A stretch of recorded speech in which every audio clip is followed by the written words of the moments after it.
అది నేతల శ్రేణుల రెస్పాన్స్. రాత్రి 8:07 ప్రాంతంలో ఏం జరిగిందో ఇంకొకసారి చూద్దాము. వైసీపీ కార్యకర్తలతోటి కోలాహలంగా ఉంది ఆ ప్రాంతం అంతా కూడా. ఏపీ సీఎం జగన్ మేమంతా సిద్ధం యాత్రలో భాగంగా సింగనగర్, విజయవాడ సింగనగర్ చౌరాస్తాకు చేరుకున్నారు. ప్రజలకు అభివాదం చేస్తూ ముందుకు వెళుతున్నారు. అదే సమయంలో దగ్గరలో ఉన్న వివేకానంద స్కూల్ వైపు నుంచి వేగంగా దూసుకొచ్చింది ఒక రాయి.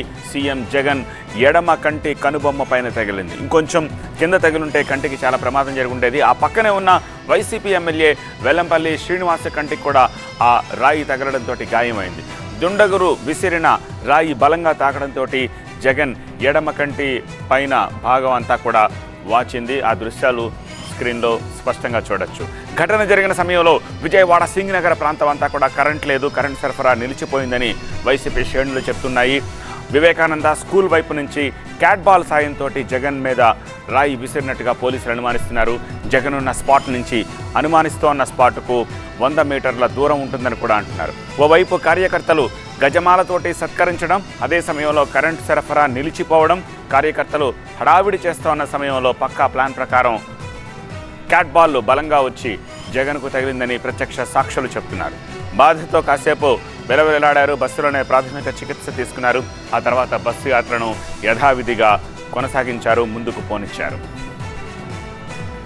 విజయవాడలో సీఎం జగన్ కోసం జనం పోటెత్తారు. విజయవాడ సిటీలో 3.5 గంటలుగా సీఎం జగన్ బస్సు యాత్ర అప్రతిహతంగా భారీ రోడ్ షో కొనసాగింది. బస్సు యాత్రలో సీఎం జగన్కు వస్తోన్న ప్రజాభిమానాన్ని ఓర్వలేకే ఆయనపై దాడి జరిగినట్టుగా వైసీపీ ఆరోపిస్తోంది. పూలతో పాటు జగన్ మీదకు రాయి కూడా విసిరినట్టు తెలుస్తోంది. మొత్తం ఘటనపై పోలీసులు విచారణ చేపట్టారు.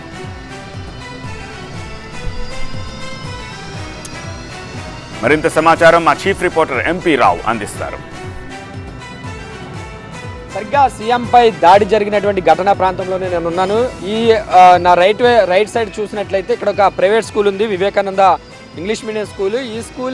ఈ స్కూల్ పక్కనే ఒక టెంపుల్ కూడా ఉంది. ఆ టెంపుల్కి పక్కన చూసినట్లయితే మనకి ఒక చెట్టు కూడా కనిపిస్తుంది. ఆ చెట్టు పక్క నుండి ఆ రాయి వచ్చినట్లుగా కూడా పోలీసులు అనుమానిస్తున్నారు. ఎందుకంటే సీఎం జగన్ సింగనగర్ ఫ్లైఓవర్ దాదాపుగా విజయవాడలోకి ప్రవేశించిన తర్వాత సాయంత్రం 5 గంటల ప్రాంతంలో సీఎం జగన్ బస్సు యాత్ర వారధి దాటి విజయవాడలోకి కృష్ణలంక ద్వారా విజయవాడ సిటీలోకి ప్రవేశించిన తరువాత అక్కడి నుంచి మొత్తం సిటీలో అంతా కూడా పర్యటన చేసుకుంటూ కూడా బస్సు యాత్ర కొనసాగిస్తూ సరిగ్గా 8:45 ప్రాంతంలో సింగనగర్ డాబా గుర్తుల సెంటర్ అంటే ఘటన జరిగినటువంటి ఈ ప్రాంతం వద్దకు సీఎం పర్యటిస్తున్నటువంటి బస్సు ఇక్కడికి చేరుకుంది. ఇక్కడ చేరుకున్నట్టునే ఇక్కడ సరిగ్గా నేను నిలబడి ఉన్నటువంటి ఇదే స్పాట్లో ఇక్కడే సీఎం అభివాదం చేసుకుంటూ కూడా బస్సు టాప్ మీద నిలబడి మొత్తం సిటీలో అంతా కూడా బస్సు యాత్ర సిటీలో కొనసాగినంతసేపు కూడా సీఎం జగన్ పైనే ఉన్నారు. బస్సు టాప్ పైనే నిలబడి ప్రజలకు అభివాదం చేసుకుంటూ కూడా తన యాత్రను కొనసాగిస్తూ కూడా సీఎం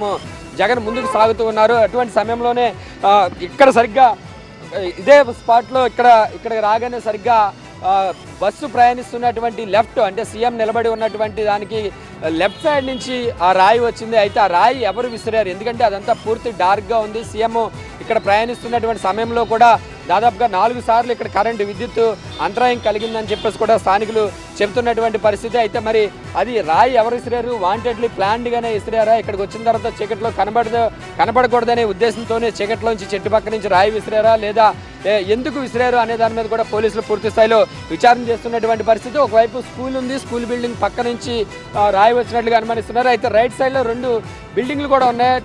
ఆ బిల్డింగ్లో ఉన్నటువంటి సీసీ ఫుటేజ్ను కూడా ఇప్పటికే పోలీసులు పరిశీలించారు. అయితే అక్కడ చీకటిగా ఉండడము, కరెంట్ కూడా లేకపోవడంతో అసలు ఆ రాయి విసిరినటువంటి వ్యక్తి ఎవరు అనేది కూడా పసిగట్టలేనటువంటి పరిస్థితి కూడా ఉంది. ఇక్కడ వైసీపీ నాయకులు ఉన్నారు. చెప్పండి, అసలు ఎందుకు జరిగింది అనుకుంటున్నారు? ఎవరు విసురుంటారు అని అనుకుంటున్నారు? ఎలా జరిగింది అనుకుంటున్నారు?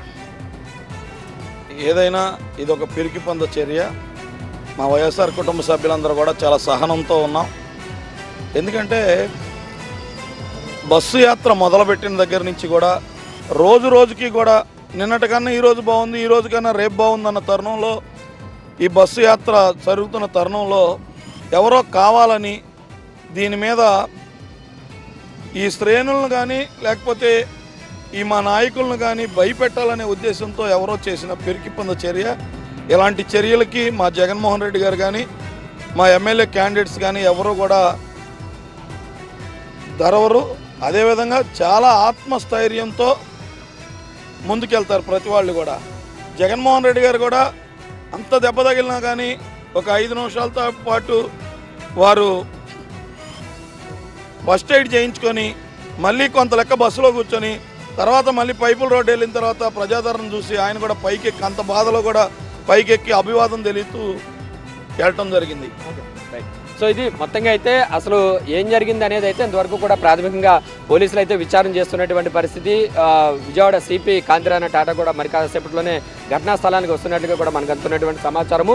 మొత్తంగా ఇక్కడ ఉన్నటువంటి ఆ ప్రైవేట్ స్కూలు పక్కనే ఉన్నటువంటి మందిరం టెంపుల్కి మధ్యలో ఉన్నటువంటి చెట్టు పక్క నుంచే కూడా రాయి వచ్చినట్టుగా కూడా చాలా క్లియర్గా అంటే విజువల్స్లో కూడా మనకు అర్థమవుతుంది. లెఫ్ట్ సైడ్ నుంచి సీఎం ప్రయాణిస్తున్నటువంటి ఆ బస్సుకి లెఫ్ట్ సైడ్ నుంచి నేరుగా వచ్చి చాలా బలంగా సీఎం ఎడమ కంటి కనుబొమ్మ పైన రాయి తగలడంతో సీఎంకు గాయమైనటువంటి పరిస్థితి. మరి కాసేపట్లోనే సీఎంకు అంటే రాయి దాడి జరిగిన వెంటనే ఆయనకి సీఎంకు ప్రాథమిక చికిత్స చేసి తిరిగి ఆయన యొక్క బస్ యాత్ర కొనసాగించే విధంగా కూడా ఆయన ముందుకెళ్ళినటువంటి పరిస్థితి. ఇక్కడ మనం చూసినట్లయితే ఘటనా స్థలంలో పోలీసులు ఉన్నారు. ఘటన జరిగినప్పటి నుంచే కూడా ఇక్కడ పోలీసులు ఇక్కడ ఉన్నటువంటి ఆధారాలు సేకరించే పనిలో ఉన్నారు. అలాగే సీసీ ఫుటేజ్ను కూడా పరిశీలించారు. అయినప్పటికీ కూడా ఎలాంటి క్లూ కూడా దొరకలేదు. అసలు ఎంతకీ ఎవరు చేశారు అంటే ఇక్కడ చెట్టు పక్క నుంచి రాయి విసిరారంటే ఖచ్చితంగా ఒక ప్రీ ప్లాన్డ్గానే జరిగినటువంటి ఘటనగానే పోలీసులు కూడా అనుమానిస్తున్నటువంటి పరిస్థితి. ఎందుకంటే అక్కడ చీకట నిర్మానుష్యంగా ఉన్నటువంటి ప్రాంతంలో ఒక చీకటి ప్రాంతంలోకి వెళ్ళి నేరుగా సీఎంకి తగిలే విధంగా కూడా రాయిని విసిరారు అంటే అది ఖచ్చితంగా ముందస్తుగా అనుకున్నటువంటి ప్లాన్ ప్రకారమే జరిగి ఉంటుందని చెప్పేసి కూడా పోలీసులు అనుమానిస్తున్నటువంటి పరిస్థితి. మొత్తం మీద అయితే ఇప్పటివరకు ఎవరు చేసి ఉంటారు అనేదిగా ఇప్పటివరకు కూడా ఫైండ్ అవుట్ చేయకపోయినప్పటికీ కూడా పూర్తి స్థాయిలో ఇక్కడైతే పోలీసులు అక్కడికి ఆ లోపలికి ఎవరైతే వెళ్ళారో ఆ స్కూల్లోకి ఎవరైనా వెళ్ళారా లేదంటే చుట్టుపక్కల నుంచి అంతకుముందు ఎవరైనా అనుమానాస్పదంగా ఇక్కడ సంచరించారా, కాన్వాయ్ వచ్చేటటువంటి సీఎం బస్సు వచ్చేటటువంటి సమయంలోనే అక్కడికి ఎందుకు ఎవరు వెళ్ళారు, ఎంతమంది వెళ్ళారు అనే కోణాలు అన్ని కోణాలను కూడా పూర్తిగా దర్యాప్తు చేస్తున్నటువంటి పరిస్థితి. మొత్తంగా ఏదైనా కానీ సీఎం జగన్ మీద జరిగినటువంటి ఈ దాడిని ఒక హేయమైన చర్యగా అయితే వైసీపీ వర్గాలు అయితే ఖండిస్తున్నటువంటి పరిస్థితి. మొత్తం మీద పోలీసులు అయితే పూర్తి స్థాయిలో కూడా